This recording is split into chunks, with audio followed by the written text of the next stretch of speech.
যারা anime watcher না তারা একটা জিনিস মনে করে যে অ্যানিমে বা কার্টুন, তারা তো মনে করে কার্টুন, এই কার্টুন বা অ্যানিমেটা একটা টাইম পাস, এখান থেকে কিছু শেখার নেই, এখান থেকে আমরা ব্যাড ইনফ্লুয়েন্স নিয়ে যাই। টিপিক্যালি বাবা মায়েরা এটাই ভাবে। কিন্তু আজকে আমি তোমাদেরকে বলবো যে কিভাবে অ্যানিমে আমার লাইফ চেঞ্জ করে দিছে, how anime impacted my life, how anime taught me real life lesson, how anime বলতে পারো মোটিভেটেড মি, এভরিথিং যা যা আমি এই অ্যানিমে থেকে শিখেছি সবকিছু আজকে তোমাদের সাথে ডিসকাস করব। আর তোমরা এই অ্যানিমে থেকে আসলে কি শিখতে পারো সেই ব্যাপারটাও আজকে আলোচনা করব। সবার প্রথমে অ্যানিমে একটা এন্টারটেনমেন্ট মিডিয়া, আর এইখান থেকে মানুষ যেভাবে শিখতে পারে, ভালো ইনফ্লুয়েন্স নিতে পারে, খারাপ ইনফ্লুয়েন্স নিতে পারে। দেখো, যদি টাকার জিনিসটা তুমি চিন্তা করো, টাকা তুমি ভালোভাবেও ইনকাম করতে পারো, খারাপভাবেও ইনকাম করতে পারো, সব হচ্ছে তোমার মনুষ্যত্বের উপরে ডিপেন্ড করে। সো সব জিনিসেরই, যেমন ইন্টারনেটেরও খারাপ সাইড আছে, ভালো সাইডও আছে, সব কিছুরই খারাপ অ্যান্ড ভালো জিনিস দুটাই আছে। একটা অ্যানিমে দেখে তুমি যদি ভালোগুলো না চিন্তা করে খারাপগুলোই দেখো আর ওইগুলোই তুমি তোমার মধ্যে নাও নিতে পারো, সেটা তোমার উপরে ডিপেন্ড করবে। বাট আমাদের অ্যাজ এ হিউম্যান, আমাদের বাবা মা আমাদের শিখেছে যেগুলো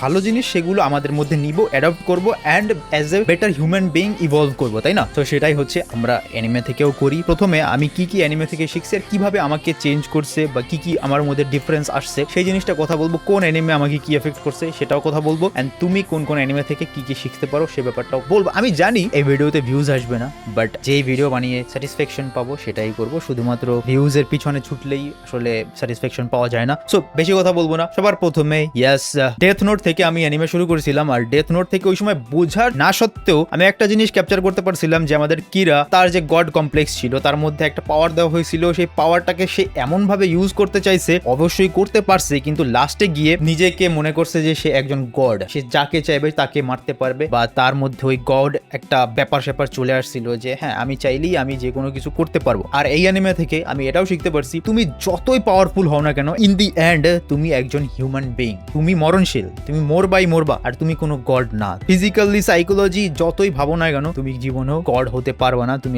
এজ এ হিউম্যানই থাকবা। আরো একটা জিনিস আমি ওখান থেকেও শিখছি, ডেথ নোট থেকেই শিখছি, যে তুমি চাইলে তোমার ব্রেইনকে এমন ভাবে ট্রেন করতে পারো, টপ 1% এর সো ক্লোজ চলে যেতে পারবা, ইভেন তুমি টপ 1%ও চলে যেতে পারো। এটাও আমি এখান থেকে শিখছি, যেটা আমাদের কিরা একজন হাই স্কুল স্টুডেন্ট থেকে নিজেকে অলমোস্ট ওই পর্যন্ত নিয়ে গেছিল। এরপর যদি আমি চিন্তা করি, অনেক অ্যানিমেই তো দেখছি, বাট নারুটোর কথা না বললেই নয়। আর এটা বলতে কোনো দ্বিধা নাই, আর তোমরা সবাই অ্যাডমিট করবা যে নারুটো তোমাকে ইন্সপায়ার করছে, তোমাকে লাইফে বেটার করতে ইন্সপায়ার করছে, তোমাকে নেভার গিভ আপ। তোমার তো মনেই আছে নারুটোর যে ডায়লগ আর নারুটোর যে মোটিভ ছিল, সেটাই হচ্ছে নিজেকে বেটার করা, স্ট্রং করা অ্যান্ড নেভার গিভ আপ, কোনোদিন গিভ আপ করা যাবে না। এই জিনিসটা আমরা নারুটো থেকে আমি এটা পাইছি, অ্যান্ড এখান থেকে আসলে সত্যি কথা, আমার মধ্যে যে নেভার গিভ আপের যে অ্যাটিটিউড, এটা আসলে এই নারুটো থেকেই আসছে, এটা আমি ডিনাই করতে পারবো না। আমি সাবকনশিয়াস মাইন্ডে যদি ভাবি নাও ভাবি, আসলে এখান থেকেই আমি ইনফ্লুয়েন্সড।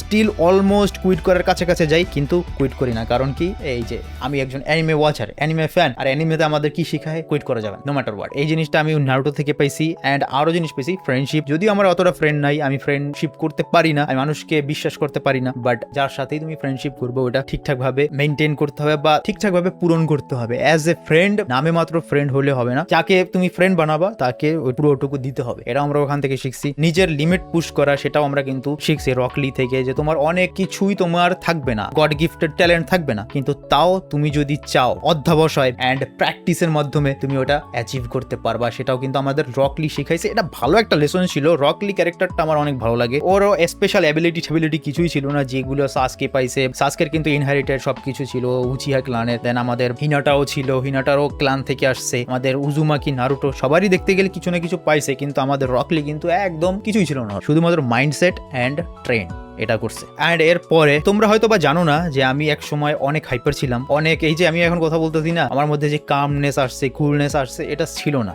আমি আগে অনেক হাইপার ছিলাম, আর আমি অনেক চিল্লাচিল্লি করতাম, অনেক একটুর মধ্যে রাগ হয়ে যেতাম, টেম্পার প্রবলেম ছিল, ঠিক আছে? এই জিনিসগুলো একদম নাই এখন, একদম না। মানে আগে যদি 100% থাকতো, এখন 20% বা 25% এমন আছে। এই জিনিসটা কমছে আগের থেকে। আমি এতটা রিয়াক্ট করি না জিনিসের উপরে, আমি এতটা হাইপার হয়ে যাই না, আমি এতটা চিল্লাই না, গালাগালি করি না। এই জিনিসটা আমার আস্তে আস্তে কমছে। কার কারণে? ভিনল্যান্ড সাগার কারণে। ইয়েস, ভিনল্যান্ড সাগা একটা অ্যানিমে যেখানে অনেকেই বলবা যে ব্রো অ্যানিমে কখনো তোমার ক্যারেক্টার চেঞ্জ করতে পারে না, বাট আমি বলবো আমার ক্ষেত্রে এটা হয়েছে। অ্যানিমে কনজিউম করি এন্টারটেইনমেন্টের জন্য, আর এখন তো আমার কন্টেন্ট বানানো লাগে, এই জন্য আমার কনজিউম করা হয়। তাছাড়াও আমি অ্যানিমে দেখতাম বা এখনো দেখি কিছু না কিছু শেখার জন্য, কোনো না কোনো ক্যারেক্টার থেকে বা কোনো না কোনো ফিলোসফি আমি শিখতে চাই এখান থেকে, আর এটা শিখছি। এই জন্যই Vinland Saga still on my top list ভাই, টপ অ্যানিমে লিস্টে। ভিনল্যান্ড সাগা আমাকে ক্যারেক্টার ডেভেলপমেন্ট করাইছে, আর এই জন্য আমি অলওয়েজ থ্যাঙ্কফুল থাকবো, কারণ এমন একটা জিনিস আমাকে মেনটেন করতে সাহায্য করছে, এই যে রাগটা এটা মেনটেন করতে সাহায্য করছে, যেটার জন্য আমি অনেক মানুষকে হারাইছি আমার লাইফে। আমি অনেক কিছু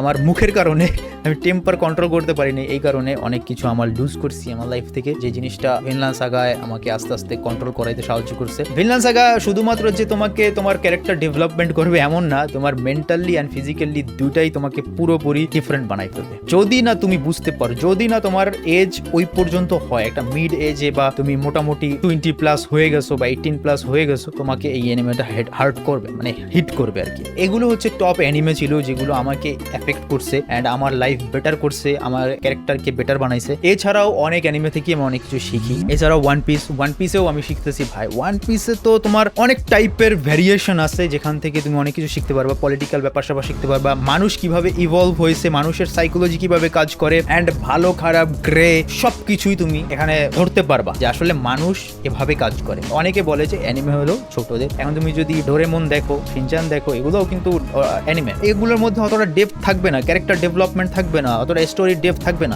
তুমি যদি ওয়ান পিসের মতো, অ্যাটাক অন টাইটানের মতো অ্যানিমে দেখো, সেখানে তুমি আসলে ভাবতে বাধ্য করবে অ্যানিমে, আসলে এটা কি বাচ্চাদের অ্যানিমে, বাট এটা কি কার্টুন? এটা তো আসলে যা আমরা রিয়েল লাইফে যা দেখানো হয় না, ডার্কনেস যেটাই হোক না কেন, সেই জিনিসগুলো এখানে তুলে ধরছে। ইয়েস ভাই, এতটাই এফেক্ট করবে তোমাকে। এই যে দুনিয়ায় ওয়ার, দুনিয়ায় যে মারামারি, এক রিলিজিয়নের সাথে অন্য রিলিজিয়নের যে ক্ল্যাশ, বা এক দেশের সাথে অন্য দেশের লড়াই, এইগুলো সবকিছু কেন হয়, কিভাবে এগুলো এক্সিকিউট হয়, এন্ড কারা করায়, ইভেন এই পর্যন্ত অ্যানিমের মধ্যে দেখায়। তো জাস্ট ইমাজিন। তো এই জন্য আমি বলি যে অ্যানিমে সব টাইপের অডিয়েন্সের জন্যই আছে। যদি তুমি একদম চোখ কান বন্ধ করে অ্যানিমে দেখতে চাও, তার জন্য অ্যানিমে আছে। মাথাটা হালকা সুইচ করতে চাও, অত প্রেশার নিতে চাও না, তার মতো অ্যানিমে আছে। আবার তুমি যদি আসলে কিছু নিয়ে যেতে চাও, ডিপ থটস অ্যান্ড সাইকোলজিক্যাল ব্যাপার স্যাপার নিয়ে যেতে চাও, ফিলোসফিক্যাল ব্যাপার স্যাপার এখান থেকে যদি শিখতে চাও, সেটাও তুমি পারবা, এমন অ্যানিমেও আছে। আমি লাস্টে কয়েকটা অ্যানিমে অ্যান্ড এখান থেকে তুমি কি শিখতে পারো সেই টাইপেরও আমি তোমাদের বলে দিচ্ছি, যেমন মোটিভেশন অ্যান্ড লাইফ লেসন, এটা শিখতে পারো তুমি নারুটো থেকে। শুধুমাত্র নারুটো না, অনেক অ্যানিমে থেকেই শিখতে পারো, বাট নারুটোর মধ্যে একটু বেশি দেখানো হয়েছে, ওটা ভালোভাবে তুমি মানে বুঝতে পারবা আর কি। ইমোশনাল গ্রোথ, এটা তো অবশ্যই ভিনল্যান্ড সাগা, তুমি ইমোশনাল গ্রোথ দেখতে পারবা, তুমি as a human emotionally develop কিভাবে হবা সেটা তুমি ভিনল্যান্ড সাগা থেকে জানতে পারবা। ক্রিয়েটিভিটি অ্যান্ড ইমাজিনেশন, এটা তুমি শিখতে পারতে পারো অ্যাটাক অন টাইটান থেকে বা ডিমন স্লেয়ার থেকে, এটাও শিখতে পারতে পারো। স্ট্রেস যদি রিলিভ করতে চাও, যে কোনো অ্যানিমে দেখতে পারো, jujutsu Kaisen, solo leveling, ফ্রিয়ারেন, anything ভাই। পিস কামনেস যদি চাও, ফ্রিয়ারেন দেখতে পারো, ভালো আছে। ফ্রেন্ডশিপ, কমিউনিটি, এইসব ব্যাপারে তো অবভিয়াসলি নারুটো আছে, ওয়ান পিসও আছে। ওয়ান পিসেও কিন্তু ফ্রেন্ডশিপটা ভালোই দেখানো হয়, নিজের ক্রু অ্যান্ড এভরিথিং, এই ব্যাপারটা দেখানো হয়। অ্যাটাক অন টাইটানেও তুমি দেখতে পারবা ভাই, অ্যাটাক অন টাইটান তো অন্য কিছুই দেখতে পারো ভাই, ঠিক আছে। হান্টারের মধ্যেও আছে, ব্লিচের মধ্যেও আছে ফ্রেন্ডশিপ। এই অ্যানিমের মধ্যে ফ্রেন্ডশিপ অ্যান্ড এই ব্যাপারটা, ফ্যামিলি অ্যান্ড এভরিথিং, এগুলো আসলে বেশি ভালোভাবেই দেখানো হয়, নিজের কমিউনিটির ব্যাপারটা পারে। আর যদি জাপানিজ কালচারের ব্যাপারে যদি তুমি জানতে চাও, তাহলে জিবলি স্টুডিও দেখতে পারো, গিবলি বা জিবলি যেটাই বলো না কেন, ওখানে তুমি ভালো একটা থিম পাবা, ঠিক আছে। জাপানিজ একটা ব্যাপার স্যাপার, নেচার অ্যান্ড এভরিথিং, ওটার মধ্যে পাবা। বেসিক্যালি ভিডিওটা আসলে এই জন্যই বানানো যে আমি জানি অনেকেই এন্টারটেনমেন্টের জন্য দেখো, ফুসফাস এডিটিং, ওই যে স্টোরি বলবে তোমাকে, বলে বলে খাওয়াই দিবে, ওটা দেখা মজা পাও ভাই, ঠিক আছে, ওটা একদিকে ঠিক আছে। তোমার কাজের মাঝে বা তুমি লেখাপড়া করতেছো, স্টাডিজের ফাঁকে তুমি একটু টাইম বের করে এটা এন্টারটেনমেন্ট হিসেবে নিতে পারো। বাট তুমি যদি আবার চাও যে এখান থেকে কিছু শিখতে, তাও ও ভালো কথা, শেখার জন্য কিন্তু ডক্টর স্টোনও আছে। আর যদি আসলে অ্যাকচুয়াল নলেজ নিতে চাও, ফিজিক অ্যান্ড এভরিথিং, এটা কিন্তু তুমি ডক্টর স্টোনে ভালোই একটা আইডিয়া পাবা। হ্যাঁ, এটা কিন্তু আমি মিস করে গেছি। হ্যাঁ, যেটা বলতেছিলাম যে এখান থেকে তুমি শিখতেও পারবা, আর আমার লাইফে এটা ইম্প্যাক্ট ফেলছে। হয়তোবা আমি একটু অ্যানিমেকে ওইভাবে দেখছি, অ্যানিমেকে আমি আসলেই মানি, বা আমি অ্যানিমের সাথে আমি অতটা অ্যাটাচড, হয়তোবা তুমি অতটা অ্যাটাচড নাও থাকতে পারো, এই জন্য তোমাকে অতটা হিট করে নাই, বা অন্য কিছু তোমাকে হিট করছে, একটা নাটক, একটা কমেডি স্কেচ, বা একটা YouTube video just like this video, এটাও কিন্তু তোমার একটা ক্যারেক্টার ডেভেলপমেন্ট করতে পারে। সো আমি জাস্ট তোমাদের এই পার্সপেক্টিভটা থেকেও আমি বুঝালাম। অ্যান্ড অনেকেই বলে যে অ্যানিমে ইজ চাইল্ডিশ, বা অ্যানিমে আসলে অ্যানিমে থেকে ব্যাড ইনফ্লুয়েন্স নেওয়া যায়, বা অ্যানিমে থেকে আমরা উল্টাপাল্টা জিনিস শিখি। আসলে এমনটা না, ভালো জিনিসে ভরপুর থাকে এই অ্যানিমে, এমন না যে আমাদের কালচার থেকে একটু ডিফারেন্ট থাকবে না, অবশ্যই থাকে। সেটা আমাদের বাংলাদেশেও অনেক কিছু আছে যেগুলো আমাদের কালচারের মধ্যে যায় না। সো সেটাই আমরা ভালো জিনিস নিব, খারাপ জিনিস ত্যাগ করব। হোপফুলি তোমাদের এই ভিডিওটা ভালো লাগছে। ভিডিওটা ভালো লাগলে কি করতে হবে? Like, comment and subscribe, share. বলি না করতে, তাও করো। অ্যান্ড মার্চ কিনে নাও, যে কোনো অ্যানিমে মার্চেন্ডাইজ তোমরা কিনে নিতে পারো আমাদের ওয়েবসাইট থেকে, thepoisha.com। Yes, thepoisha.com। Anything, by anything you want, ঠিক আছে? Thank you so much, bye bye, see you in the next video.